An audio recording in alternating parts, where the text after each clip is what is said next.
우리 새벽에 함께 나눌 말씀은 에스겔서 29장의 말씀입니다. 함께 나눌 말씀은 에스겔서 29장의 말씀, 우리 1절부터 마지막 절까지의 말씀을 한 절씩 교독하시면서 보겠습니다. 에스겔서 29장의 말씀, 우리 1절부터 마지막 절까지 말씀을 한 절씩 교독하시면서 보겠습니다. 29장 1절의 말씀을 제가 먼저 읽겠습니다. 제10년 10월 12일에 여호와의 말씀이 내게 임하여 가라사대, 인자야, 너는 애굽 왕 바로와 온 애굽으로 낯을 향하고 쳐서 예언하라. 너는 말하여 이르기를, 주 여호와의 말씀에 애굽 왕 바로야, 내가 너를 대적하노라. 너는 자기의 강들 중에 누운 큰 악어라. 스스로 이르기를, 내 이 강은 내 것이라, 내가 나를 위하여 만들었다 하는도다. 내가 갈고리로 내 아가미를 꿰고 내 강의 고기로 내 비늘에 붙게 하고 내 비늘에 붙은 강의 모든 고기와 함께 너를 내 강들 중에서 끌어내고 너와 내 강의 모든 고기를 들에 던지리니 내가 지면에 떨어지고 다시는 거두거나 모음을 입지 못할 것은 내가 너를 들짐승과 공중의 새의 식물로 주었음이라. 애굽의 모든 거민이 나를 여호와인 줄 알리라. 애굽은 본래 이스라엘 족속에게 갈대의 지팡이라. 그들이 너를 손으로 잡은즉 내가 부러져서 그들의 모든 어깨를 찢었고, 그들이 너를 의지한즉 내가 부러져서 그들의 모든 허리로 흔들리게 하였느니라. 그러므로 나 주 여호와가 말하노라. 내가 칼로 내게 임하여 하여 내게에게 사람과 짐승을 끄는즉 애굽 땅이 사막과 황무지가 되리니 그들이 나를 여호와인 줄 알리라. 내가 스스로 이르기를, 이 강은 내 것이라, 내가 만들었다 하도다. 그러므로 내가 너와 내 강들을 쳐서 애굽 땅 믹돌에서부터 수에네 곧 구스 지경까지 황무한 황무지 곧 사막이 되게 하리니 그 가운데로 사람의 발도 지나지 아니하며 짐승의 발도 지나지 아니하고 거접하는 사람이 없이 40년이 지날지라. 내가 애굽 땅으로 황무한 열국같이 황무하게 하며 애굽 성읍도 사막이 된 열국의 성읍같이 40년 동안 황무하게 하고 애국 사람들은 각국 가운데로 흩으며 열방 가운데로 해치리라. 나 주 여호와가 말하노라. 40년 끝에 내가 만민 중에 흩은 애굽 사람을 다시 모아내되 애굽에 사로잡힌 자들을 돌이켜 바드르소 땅 곧 그 고토로 돌아가게 할 것이라.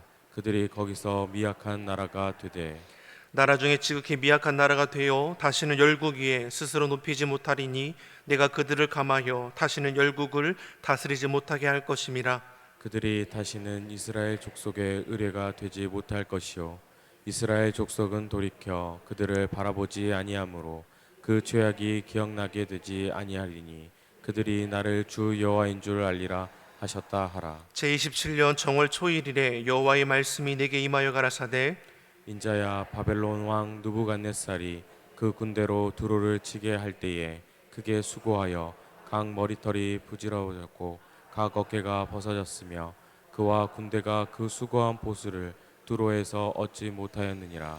그러므로 나 주 여호와가 말하노라. 내가 애굽 땅을 바벨론 왕 느부갓네살에게 붙이리니 그가 그 무리를 옮겨가며 물건을 노략하며 빼앗아 갈 것이라.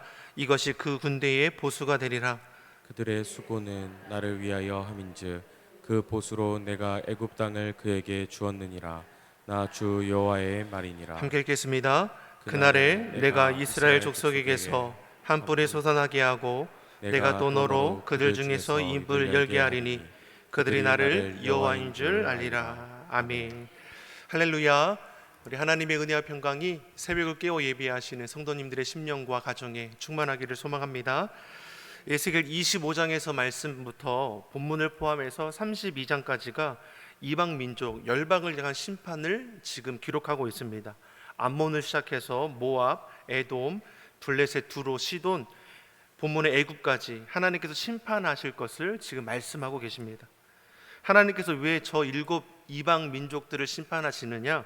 말씀을 보니까 어떻습니까? 하나님의 백성들을 괴롭게 한 민족들입니다. 이스라엘 백성들을 괴롭게 할 뿐만 아니라 저들의 고통을 즐거워하며 기뻐했던 자들이죠.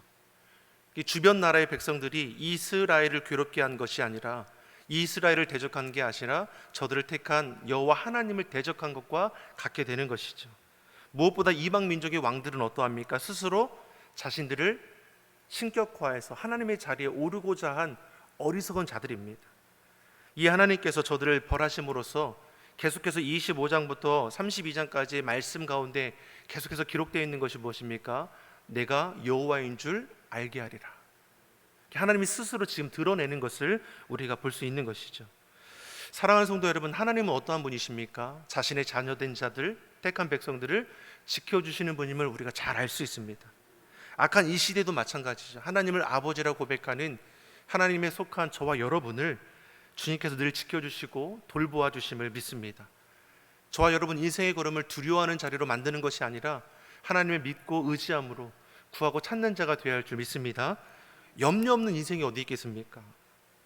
염려 가운데 살아가는 우리에게 말씀을 통해 주시는 것이 무엇입니까? 염려하지 말고 다만 모든 일에 기도와 간구로 너희 구할 것을 감사함으로 하나님께 아뢰라. 선하시고 인자하신 미 영원하신 아버지 하나님께서 그런 염려의 제목을 감사의 제목으로 바꾸어 주신다는 것이죠. 그리하면 모든 지각에 뛰어난 하나님의 평강이 그래서 예수 안에서 너희 마음과 생각을 지키시리라. 여러분, 우리 하나님은 어떠한 분입니까? 우리 염려를 감사로 바꾸어 주실 수 있는 분이시고 우리 마음과 생각을 지켜주시고 행할 길을 깨달아 알게 하셔서 그 선한 길로 열매 맺게 하실 줄 믿습니다. 오늘 본문의 말씀은 애굽을 향한 하나님의 심판이 기록되어 있죠. 1절에 뭐라고 말씀합니까? 우리 1절의 말씀 우리 다시 한번 보겠습니다. 제 10년 10월 11일에 여호와의 말씀이 내게 임하여 가라사대. 에스겔이 포로가 된 지 10년이 지난 쯤에 다시 말씀이 임하죠. 어떤 말씀입니까? 애굽에 대한 심판의 메시지입니다. 3절의 말씀 보겠습니다. 3절의 말씀 우리 같이 한번 읽어보겠습니다. 너는 말하여 이르기를 주 여호와의 말씀에 애굽 왕 바로야 내가 너를 대적하노라. 너는 자기의 강들 중에 누운 큰 악어라. 스스로 이르기를 내가 이 강은 내 것이라 내가 나를 위하여 만들었다 하는도다. 하나님께서 애굽을 향하여 애굽 왕 바로를 향해서 하는 말씀이 무엇입니까? 자기의 강들 가운데 누운 큰 악어라 비유합니다. 악어의 특징이 무엇입니까? 악어가 귀엽습니까? 포악하죠. 사납지 않습니까? 자기 영역에서는 어떻습니까? 왕처럼 군림하는 것이 악어 아닙니까? 애굽의 바로 왕이 그러했다라는 것이죠. 애굽 왕에 가리켜서 무엇이라 말했습니까? 스스로 이르기를 내 이 강은 내 것이라 내가 나를 위하여 만들었다 하는도다. 자신을 스스로 어떻습니까? 절대 군주로서 신적인 존재로 군림하던 자가 바로 애굽 왕 바로였죠. 당시 이 애굽 왕 바로는 백성들에게 있어서는 이 인간 가운데 거하는 신이라 여겨졌습니다.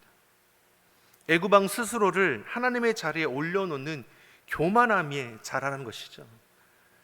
애굽 왕은 이 같은 교만이 하나님 앞에 범죄한다는 사실조차 인식하지 못합니다.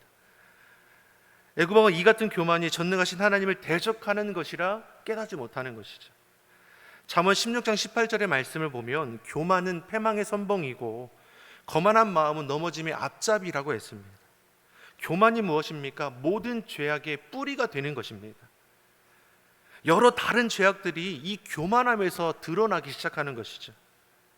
그러면 이런 교만한 마음은 누가 주는가? 사단 마귀라고 성경은 기록합니다. 사단의 본질이 무엇입니까? 교만입니다. 그러기 하나님은 어떠십니까? 이 교만을 물리치시는 것이죠. 심지어 교만한 자를 대적하신다라고 친히 밝히시기도 하십니다. 베드로전서 5장 5절에서도 하나님이 교만한 자를 대적하신다고 했습니다. 하나님이 대적하는 자, 교만한 자이죠. 하나님을 대적할 수 있는 자가 어디 있겠습니까? 지금 바로 왕의 그 길이 뻔하다는 것을 우리에게 말씀해 주는 것입니다. 저들에게는 무엇이 남아 있습니까? 피할 수 없는 심판만이 예고되어 있을 뿐입니다. 애굽에서 신처럼 군림할지라도 그 끝은 무엇입니까? 영원한 심판밖에는 없다라는 것입니다. 4절에서도 이어서 비유하고 있는 것이 무엇입니까? 4절의 말씀 우리 같이 보겠습니다. 내가 갈고리로 내 아가미를 꿰고 내 강의 고기로 내 비늘에 붙게 하고 내 비늘에 붙은 강의 모든 고기와 함께 너를 내 강들 중에서 끌어내고. 애굽 왕 바로를 가리켜서 악어와 같다라고 했죠. 그 악어를 어떻게 한다라고 지금 4절에서 말씀합니까? 갈고리로 아가미를 깨워 군림하던 그곳에서 끌어내겠다라는 것이죠. 근데 악어만이 아니라 그 강의 모든 고기와 함께 끌어내시겠다라고 했습니다. 애굽 왕뿐만 아니라 애굽에 거하는 백성들까지도 어떻습니까? 교만하여 심판의 대상이 되는 것을 우리로 알게 하시는 것이죠. 신처럼 군림하는 애굽 왕뿐만 아니라 그 애굽 왕을 신처럼 여기며 따르는 무지한 백성들도 심판을 피할 수 없게 되는 것입니다. 무엇을 말씀하는 것입니까? 저들이 진짜라고 주장하는 것들이 거짓된 것이 드러나게 된다는 것입니다. 아무리 진짜처럼 꾸며봤지만 그날이 되면 헛된 것은 다 드러나게 되는 것이죠. 사랑하는 성도 여러분, 그래서 성경은 믿는 우리에게 뭘 말씀합니까? 근신하라, 깨어라, 정신 차릴 것을 말씀하지 않습니까? 분별하라는 것이죠. 자꾸만 세상 유혹에 흔들리는 내 자신을 주의 약속의 말씀에 비추어서 바라보라는 것입니다. 주님의 말씀에 비추어 행할 수 있도록 힘쓰는 자가 되라는 것이죠. 그래야 하나님 앞에 구별된 자녀의 삶을 살아갈 수 있는 것입니다. 사랑하는 성도 여러분, 우리의 마음과 생각이 앞서지 않기를 바랍니다. 하나님을 앞세워 갈 수 있기를 바랍니다. 주의 말씀을 지켜 순종하는 것을 기뻐할 수 있는 주의 성도 되기를 예수님의 이름으로 축원합니다. 하나님을 대적하는 애굽 왕 바로와 그 백성들이 어떠한 상태에 처하게 된다라고 기록합니까? 5절의 말씀도 한번 같이 보겠습니다. 5절의 말씀 같이 보겠습니다. 너와 내 강의 모든 고기를 들에 던지리니 내가 지면에서 떨어지고 다시는 거두거나 모험을 입지 못할 것은 내가 너를 들짐승과 공중의 새의 식물로 주었습니다. 악어로 비유되는 애굽 왕과 고기로 비유되는 애굽 백성들이 강에서 들로 던져진다라고 말씀합니다. 강에 살아야 할 이 고기들이 들에 던져지게 된다면 어떻게 되겠습니까? 저들의 생명이 끊어지게 될 것을 의미하는 것이죠. 그런데 이것으로 끝나는 것이 아니라 들짐승과 공중의 새의 먹이가 되어버린다라고 말씀합니다. 피할 수 없는 철저한 심판이 저들에게 예고되어 있다라는 것이죠. 애굽은 당대의 강대한 제국이었습니다. 자신들이 따를 자가 없었습니다. 그리고 그 나라의 왕은 신처럼 군림하며 백성들을 통치했습니다. 백성들은 그런 왕을 신이라 여기며 따랐습니다. 그들의 영화가 영원할 것 같습니다. 거칠 것이 없는 것입니다. 그러나 그 결과가 어떠하다고 성경은 말씀합니까? 심판이라는 것이죠. 강에서 들로 던져지게 될 것이고 철저히 심판하게 될 것을 말씀하는 것입니다. 로마서 6장 23절에 죄의 삭은 사망이라고 했습니다. 심판의 때를 피할 수 있는 것이 없다라는 것이죠. 그리고 마지막 때에 하나님 되심을 저들은 깨달아 알게 될 것이죠. 그때는 늦게 될 것입니다. 6절 3반절에서도 뭘 말씀합니까? 애굽의 모든 거민들이 나를 여호와인 줄 알리라. 사랑하는 성도 여러분, 이 땅의 삶의 모습 물론 중요합니다. 그러나 더 중요한 것은 이 땅의 삶이 마쳤을 때입니다. 왜냐하면 그때는 우리가 하나님 앞에 서게 될 것이기 때문입니다. 누가복음 16장에 한 부자와 거짓 나사로가 나오지 않습니까? 한 부자는 호화롭고 즐겁게 살았고 나사로는 거지로 그런 부자의 상의 부스러기를 먹으며 그 생명을 연명했습니다. 그 후에 어땠습니까? 똑같이 죽게 되었지만 그 거지가 죽어 아브라함의 품에 들어가고 부자는 어떻게 됩니까? 죽어 지옥에 떨어지죠. 한 부자가 지옥에 거하는데 고통 중에 눈을 들어서 보니까 저 멀리 아브라함의 그 품에 나사로가 있는 것을 보게 되는 것이죠. 그러니까 뭐라고 말합니까? 나를 긍휼히 여겨 나사로를 보내어서 그 손가락의 끝에 물을 찍어 내 혀를 서늘하게 해달라고 하지 않습니까? 성경에 그렇게 기록되어 있죠. 그러니까 그럴 수 없다라고 하니까 한 가지 다시 이 부자가 청하는 것이 무엇이었습니까? 자신에게는 형제 5이 있는데 그들에게 증언하게 해서 그들을 이 고통받는 곳에 오지 않게 해달라고, 그 말을 전할 수 있게 해달라고 하지 않습니까? 사랑하는 성도 여러분, 이 땅에서는 후회가 통하죠. 그러나 하나님 앞에 섰을 때는 후회할 수 없죠. 애굽 왕 바로와 그 백성은 피할 길 없는 심판을 지금 맞이하게 되는 것입니다. 이런 애굽 왕을 가리켜 6절 하반절에 뭐라고 말씀합니까? 갈대 지팡이라.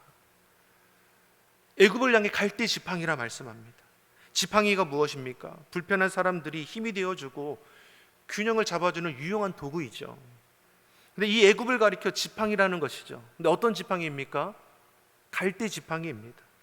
갈대 지팡이가 무엇이겠습니까? 아무런 힘이 없다라는 것이죠.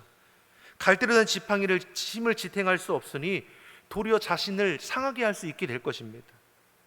이스라엘이 갈대 지팡이 같은 애굽을 의지했다라는 것입니다. 출애굽에서도 어땠습니까? 애굽 생활을 그리워했습니다. 조금의 문제를 만나도 노예 생활할 때가 낫지 않았나 말하며 다시 그때로 돌아가고자 했다라는 것입니다. 이후에도 하나님을 의지하기보다는 어디를 의지합니까? 강대국 애굽을 의지하려는 이스라엘의 어리석은 모습을 보게 되죠. 그런 애굽을 가리켜 뭐라고 말씀합니까? 갈대 지팡이라는 겁니다. 화려한 것 같고 멋진 것 같습니다. 힘이 넘쳐 보이는 것 같습니다. 그러나 실상은 우리를 걸려 넘어지게 할 것이죠. 망하게 할 것입니다. 혹 우리가 이 땅에서 애굽과 같은 갈대 지팡이를 의지하며 살아가고 있지는 않은지 여러분 삶의 자리를 돌이켜 보시기를 간절히 바랍니다. 모든 것 대신에 주님 외에 의지하는 것은 우리를 넘어지게 하는 갈대 지팡이와 같은 것입니다. 다른 것이 갈대 지팡이가 아니죠. 하나님보다 돈을 우선하고자 하는 우리 삶의 모습이 있다면 이 돈은 갈대 지팡이와 같게 될 것입니다. 지금이야 유용할 수 있지만 하나님보다 앞서는 것은 결코 그것은 우리를 해할 수 있다라는 것이죠. 우리의 신앙이 주님 안에 견고해지기를 예수님의 이름으로 축원합니다.